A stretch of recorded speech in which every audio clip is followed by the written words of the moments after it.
may tungod sa iyang kaugalingon. Naghihatag ka nato diha sa Eucharistia. He who eats my flesh and drinks my blood remains in me and I in him. And in fact, the Lord says, unless you eat the flesh of the Son of Man and drinks his blood, you shall not have life within you. Unsa man nahitabo sa mga gipakita ni Kristo, gisulti kaniya o gitudlo sa iyang mga sumusunod, many of our Lord's followers became argumentative and were scandalized at the promise of the Eucharist in the synagogue at Capernaum. Ang saad ba sa Eucharistia ngayong gihatag, gipasabot ka nato, ang uban na skandalo, kumatod pa nila, lisod kaayong dawaton kining pagtulunganan. Kinsabay makasabot niini. At the announcement of something so wonderful, a large number of his followers, a large crowd of his followers left him. Daghan katuman sumusunod kanya ni Biya ug mo kiniingon na sa itong Ebanghelyo. After this, many of his disciples left him and no longer went about him. Abi ninyo sa pila ka adlaw, ang si Jesus naghisgot may tungod sa gasa sa Eucharistia. It is the greatest gift that we can receive. Ang Eucharistia, kanusa man si Jesus na yung Eucharistia. Diha sa Santos nga Misa, when the priest pronounces the words of the consecration, ang pan na hinong lawas ni Kristo, ang bino na hinong dugo ni Kristo, maubitaw sa Misa, what a divine wonder ang nahitabo. Usa katalig sa milagro ang nahitabo sa matag Misa, that miracle of the transubstantiation, which changed the bread and wine into the body and blood of the sacrifice Jesus. Muna ito hinunduman mga igsuno na mabitaw usahay, no? Kining misa ba muuli ta na walay epekto kay wa man nato masabti o wa nato gihitagkamtag maayo ang epekto sa Santos nga Misa. Kay gali sa pagkalawat in the spiritual food, o sa mahitabo, turns the person who eats it into himself. Sa atong pagkalawat, o sa mahitabo, kita nahisama kita sa atong gikalawat. The proper effect of the sacrament is what? The conversion of man into Christ, so that he may no longer live for himself, but Christ lives in him. Ang nahitabo sa itong pagkalawat, kita nahimong nahisama kang Kristo, o si Kristo nagpuyog ka nato, and as a consequence, the double effect, o sa effect sa Eucharistia. First, it regains the spiritual losses caused by our defects and sin. Makakuha taong kusog, ginawa tungkol sa itong sala o mga defekto, and what? Increase the power of the virtues na antay kusog maghimo o maayo. Munta na, no? Kung nasabta lang na ito, kung sige tagsimba, usa na itong kinabuhi karon, kinabuhi ni Kristo. Muto yan gi-anunsyo sa iyang mga sumusunod. Seeing the wonderful effect, the wonderful self-giving, His wonderful self-giving to men in Eucharistic communion, sa iyang paghatag sa katawan sa diha sa pagkalawat na niya, unsay nahitabo, many.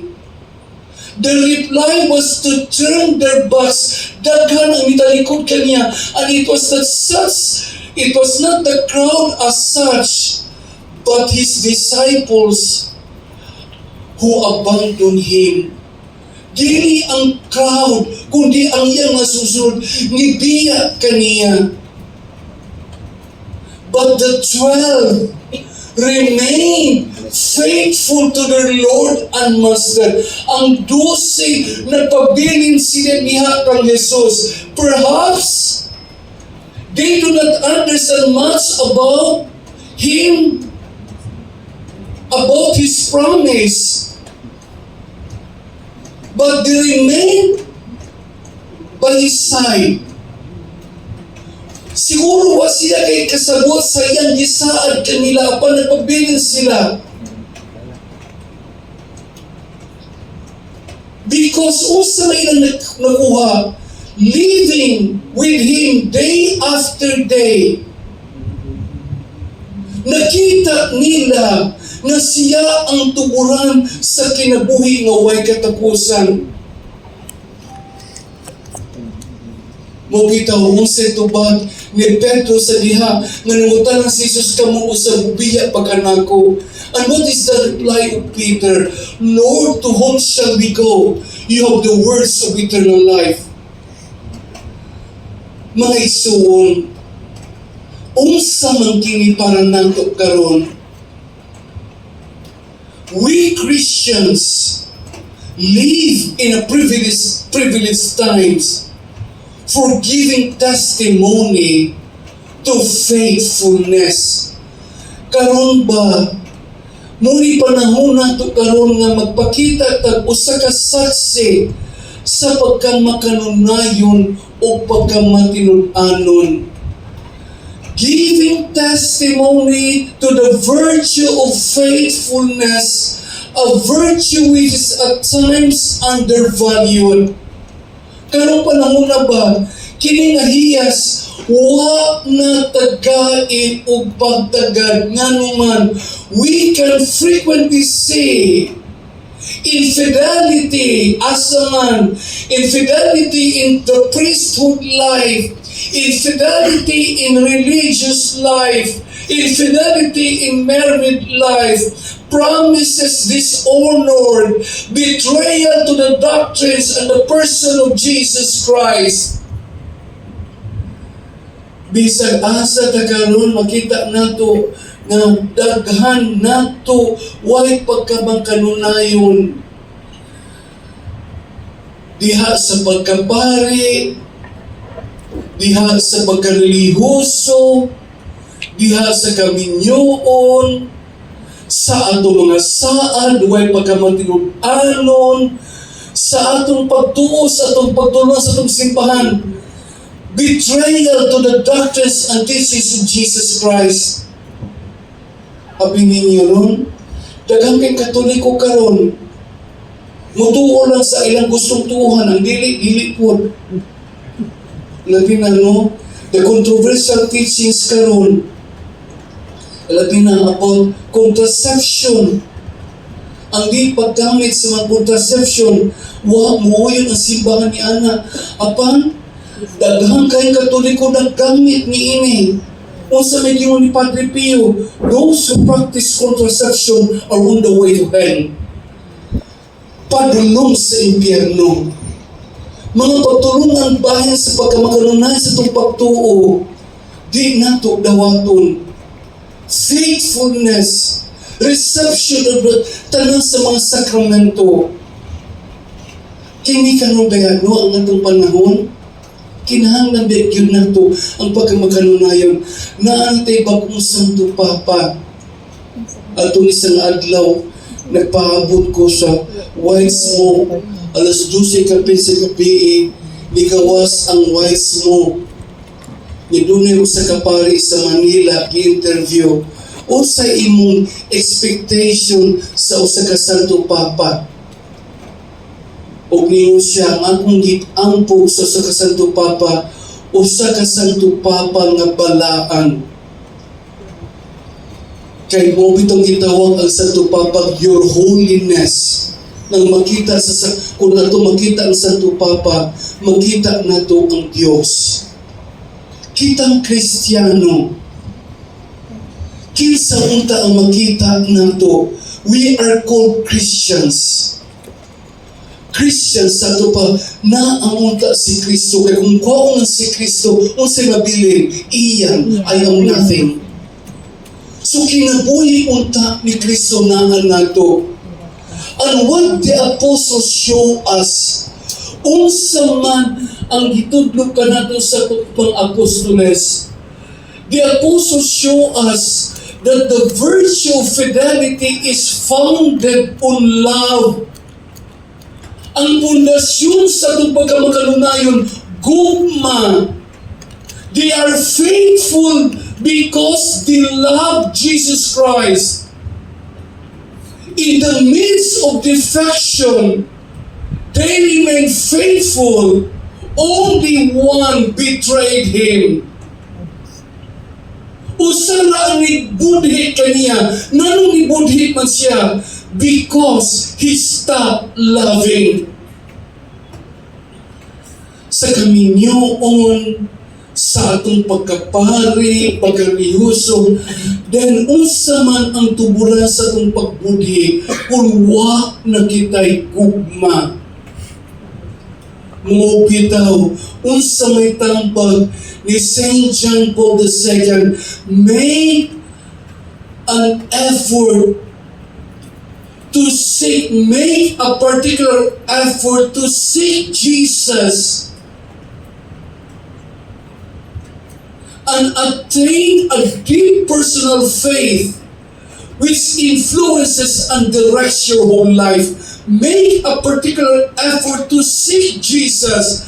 Maningkamot yun ta na si Kristo na sa itong kinabuhi. And attain a deep personal faith, labong mapagto, which influences and directs our whole life.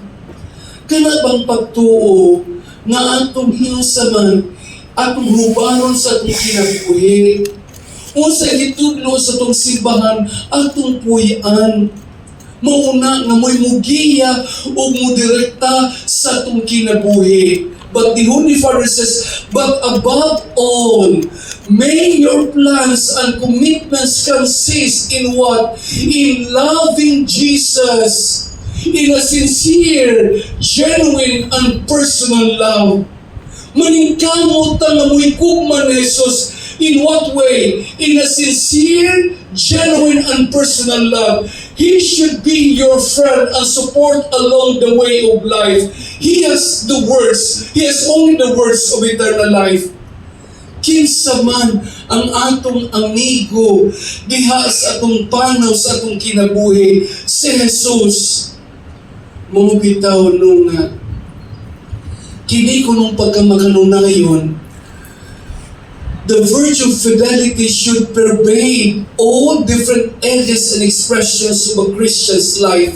Kini pagkamakanunan, mapakita nito sa tanang aspekto sa itong kinabuhi in one's relationship with God, with the church, and with one's neighbor.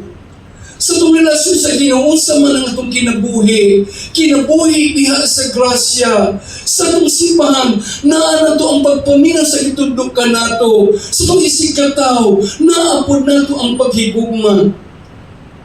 It should be active in words. Ang pagkamakanunan, buhi na, aktibo na sa itong mga binuhatan, sa itong mga buluhaton, sa itong matang sa kinabuhi, in one's duties of life. Kung ninyo ka, kung ginikanan ka, kung unsa ka, naan ang atong mga binuhatan, and an attitude towards ourselves. Kaya bininyo nagsuon, no? It is fidelity to our Lord that all true commitments are based. Failure in the vocation that God has designed for us means failure in everything. Ang tanang pagkamaganunayon no, ang base kung kita maganunayon diha sa Dios. Kung wa ta magtuman sa tawag sa Dios sa atong kinabuhi, sa atong matang karon sa kinabuhi, then we are failure in everything.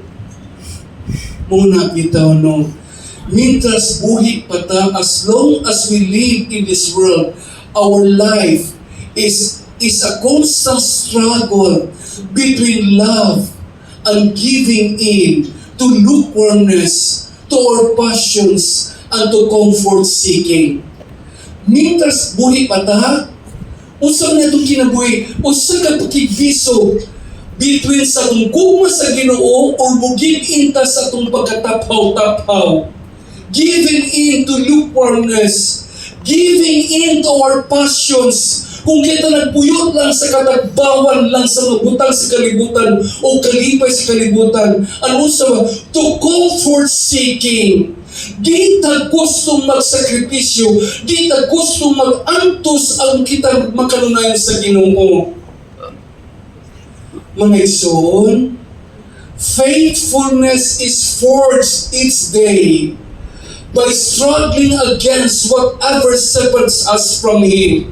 Kung kita gusto tayong magpagkaroon, matag adlaw maningkamo kita paglikay sa mabutang na malayo kita sa Ginoo. At the same time, making an effort to practice the virtues.